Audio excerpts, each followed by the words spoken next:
Assalamualaikum warahmatullahi wabarakatuh. Sebelumnya perkenalkan, nama saya Atsila Sofi Primarsya dari kelas 12 Kimia Industri 1 nomor absen 19. Di sini saya akan mempresentasikan tentang tugas PPKN yang telah diberikan oleh Bu Lina selaku guru pengajar 12 Kimia Industri 1, yaitu poin C tentang kebebasan pers dan dampak penyalahgunaan kebebasan pers dalam masyarakat demokratis di Indonesia. Sebelum lanjut dalam topik pembahasannya, izinkan saya untuk memperkenalkan anggota kelompok kami.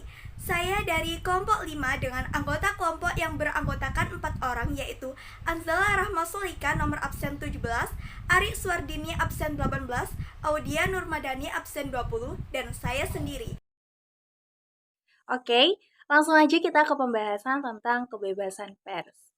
Menurut Retno Lisyarti tahun 2007, kebebasan pers berarti kekebalan media komunikasi meliputi surat kabar, buku, majalah, radio, dan televisi dari kontrol atau sensor pemerintah.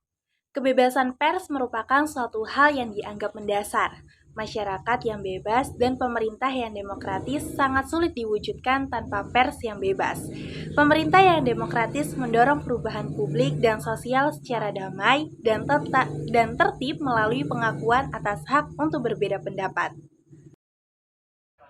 Menurut Brigadir Manan 2016, kebebasan pers dapat dipilah dalam dua kategori utama, yaitu yang pertama kebebasan pers itu sendiri, dan yang kedua adalah pers sebagai sarana atau forum kebebasan publik. Kebebasan pers itu sendiri meliputi 1. Kebebasan atau kemerdekaan mencari, memperoleh, mengolah, dan menyebarkan informasi yang akan dijelaskan oleh Anzala. 2. Kebebasan atau kemerdekaan melakukan kontrol dan kritik dalam kehidupan politik, sosial, atau ekonomi yang akan dijelaskan oleh Ari Suardini. 3. Kebebasan atau kemerdekaan untuk membentuk dan mengarahkan pendapat umum demi kepentingan publik yang akan dijelaskan oleh Atsila Sofi. Dan yang keempat, kebebasan atau kemerdekaan mengeluarkan pendapat dan pikiran pers yang akan saya jelaskan. Kebebasan mencari, memperoleh, mengolah, dan menyebarkan informasi. Sebagai contoh yakni sebuah berita yang berjudul Dewan Pers desak hapus pasal RKUHP yang ancam kebebasan pers. Di dalam berita tersebut diketahui bahwa Ketua Dewan Pers Asyumardi Azrah mendesak DPR dan pemerintah menghapus pasal-pasal dalam rancangan Kitab Undang-Undang Hukum Pidana atau RKUHP yang disinyalir mengancam kebebasan pers. Asyumardi mengatakan hal demikian karena menilai pembuat undang-undang sejauh ini tidak mengindahkan 8 poin keberatan Dewan Pers terhadap sejumlah pasal dalam draft RKUHP 2019 pada naskah yang terbaru. Pasal-pasal yang dimaksudkan Asyumardi dalam RKUHP terbaru itu beberapa di antaranya adalah Pasal 184 tentang tindak pidana terhadap ideologi negara, Pasal 218-220 tentang tindak pidana penyerangan kehormatan atau harkat dan martabat Presiden dan Wakil Presiden, lalu Pasal 240-241 tentang tindak pidana penghinaan pemerintah yang sah, kemudian Pasal 263-264 tentang tindak pidana penyiaran atau penyebarluasan berita atau pemberitahuan bohong, Pasal 280 tentang tindak pidana gangguan dan penyesatan proses peradilan, Pasal 302-304 tentang tindak pidana terhadap agama dan kepercayaan, lalu Pasal 351-352 tentang tindak pidana terhadap penghinaan dan terhadap kekuasaan umum dan lembaga negara, Pasal 440 tentang tindak pidana penghinaan, serta Pasal 437 dan 443 tentang tindak pidana pencemaran. Dewan Pers, kata Asyumardi, menilai pasal-pasal tersebut multitafsir dan berpotensi membelenggu kebebasan pers. Beberapa substansi dalam sejumlah pasal juga berpotensi mengancam kemerdekaan pers, seperti misalnya larangan menyiarkan hal berbau komunisme, marxisme, dan leninisme. Ia juga menyayangkan keputusan pemerintah dan DPR yang tak lagi mengundang Dewan Pers untuk mendiskusikan RKUHP. Pasalnya, pembahasan RKUHP perlu melibatkan partisipasi publik, termasuk mereka yang terdampak langsung. kebebasan atau kemerdekaan melakukan kontrol dan kritik dalam kehidupan politik, sosial, dan ekonomi. Di bidang politik, kontrol dan kritik baik terhadap lembaga politik kenegaraan maupun lembaga politik kemasyarakatan.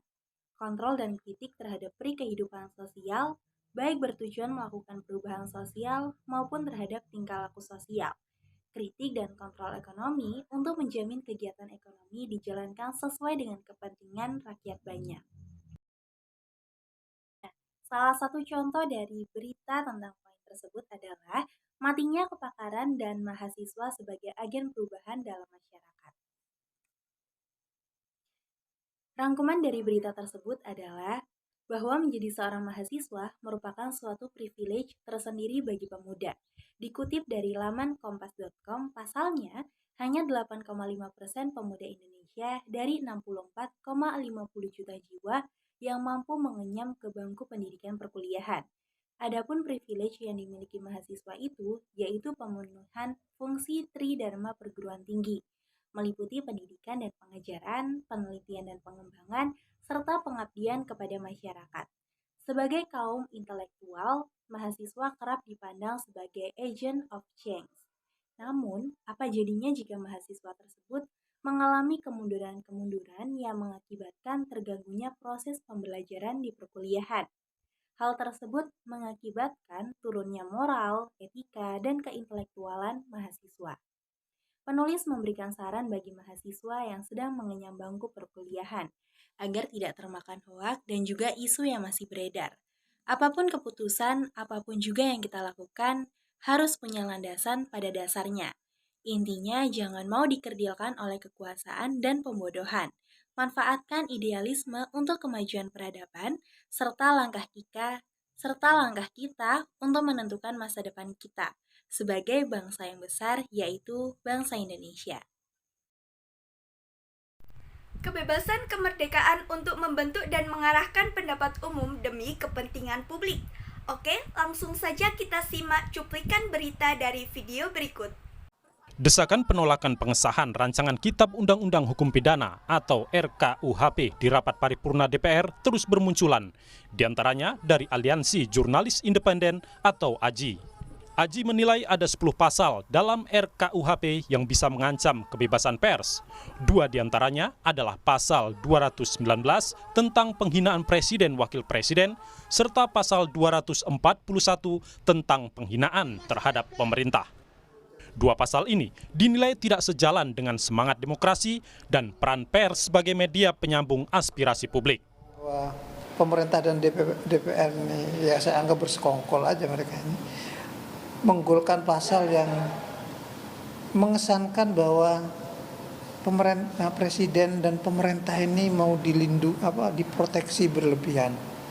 Mereka ini kan pejabat publik yang dari bangun tidur sampai tidur lagi itu dibiayai dari uang publik. Jadi mereka harusnya tidak layak meminta privilege yang sangat besar untuk ini dilindungi dari kritik itu. Publik sebagai pembayar pajak layak dong mempersoalkan, dan media sebagai penyambung aspirasi publik tentu saja punya kewajiban menyampaikan kritik-kritik itu. Dan kritik itu yang akan terancam dipidana kalau nanti KUHP ini disahkan. Dan sudah jelas bahwa menurut saya ini pasal yang sangat tidak sejalan dengan semangat reformasi. Pasal 219 dalam RKUHP berbunyi, setiap orang yang menyiarkan, mempertunjukkan atau menempelkan tulisan atau gambar sehingga terlihat oleh umum, memperdengarkan rekaman sehingga terdengar oleh umum, atau menyebarluaskan dengan sarana teknologi informasi yang berisi penyerangan, kehormatan atau harkat dan martabat terhadap presiden atau wakil presiden, dengan maksud agar isinya diketahui atau lebih diketahui umum, dipidana dengan pidana penjara paling lama 4 tahun 6 bulan atau pidana denda paling banyak kategori 4, yakini maksimal 200 juta rupiah. Sementara pasal 241 RKUHP berbunyi, setiap orang yang menyiarkan, mempertunjukkan atau menempelkan tulisan atau gambar sehingga terlihat oleh umum, memperdengarkan rekaman sehingga terdengar oleh umum, atau menyebarluaskan dengan sarana teknologi informasi yang berisi penghinaan terhadap pemerintah yang sah dengan maksud agar isi penghinaan diketahui umum yang berakibat terjadinya keonaran atau kerusuhan dalam masyarakat, dipidana dengan pidana penjara paling lama 4 tahun atau pidana denda paling banyak kategori 5, yakni paling banyak sebesar 500 juta rupiah. Selain itu, pasal lainnya yang juga dikritisi adalah pasal 604 dan 607 yang dinilai justru melemahkan pelemahan pemberantasan korupsi karena menyatakan sanksi yang lebih ringan untuk para koruptor. Pasal lainnya yang kontroversial adalah pasal 342 yang dinilai mengancam kelompok rentan seperti perempuan, warga miskin, dan masyarakat adat.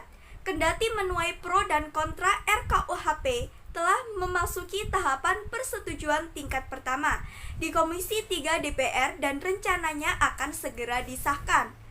Dengan masih banyaknya penolakan yang ada, diharapkan pemerintah dan DPR dapat mendengarkan aspirasi masyarakat dan tidak terburu-buru mengesahkan RKUHP dalam rapat paripurna di penghujung masa jabatan.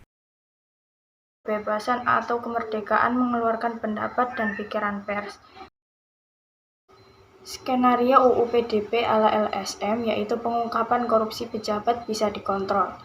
Aturan dalam Undang-Undang Perlindungan Data Pribadi atau UU PDP dianggap bisa memidanakan pihak yang mengungkap kasus dengan dalih kepentingan negara, termasuk jurnalis dan aktivis.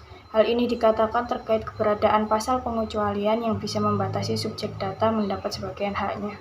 Pasal 15 menyatakan hak-hak itu dibatasi oleh kepentingan pertahanan dan keamanan nasional, proses penegakan hukum, kepentingan umum dalam rangka penyelenggaraan negara, kepentingan pengawasan sektor jasa keuangan, moneter, sistem pembayaran, dan stabilitas sistem keuangan yang dilakukan dalam rangka penyelenggaraan negara, atau kepentingan statistik dan penelitian ilmiah. Mustafa menilai UU PDP ini tak sejalan dengan The General Data Protection Regulation atau GDPR yang dimiliki Uni Eropa yang memiliki pengecualian pada kebebasan berekspresi dan hak mendapatkan informasi. Dengan aturan pengecualian ini, jurnalis yang sebenarnya pekerjaannya dilindungi oleh UU Pers yang mengungkap data pejabat atau politikus tertentu bisa dianggap melanggar UU PDP. Ini yang menjadi sorotan bagaimana perlindungan kebebasan berekspresi dan memperoleh informasi yang tidak diharmonisasi di undang-undang ini. Pelibatan swasta termasuk asosiasi maupun perwakilan masyarakat diperlukan mengingat masih ada hal-hal yang potensi menghambat implementasi UU perlindungan data pribadi oleh mereka. Sekian presentasi dari kelompok kami. Apabila ada kurang dan lebihnya, saya mohon maaf. Terima kasih. Wabillahi taufiq wal hidayah, waridho wal inayah. Wassalamualaikum warahmatullahi wabarakatuh.